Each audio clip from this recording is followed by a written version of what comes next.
Like, share and subscribe for more videos. أعوذ بالله من الشيطان الرجيم بسم الله الرحمن الرحيم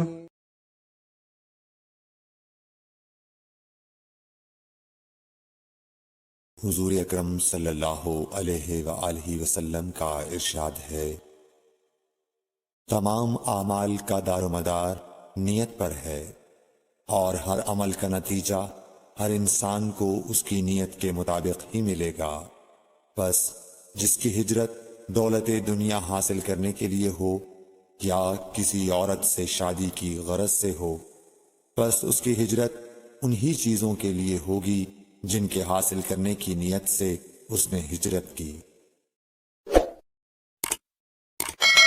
Like, share and subscribe for more videos.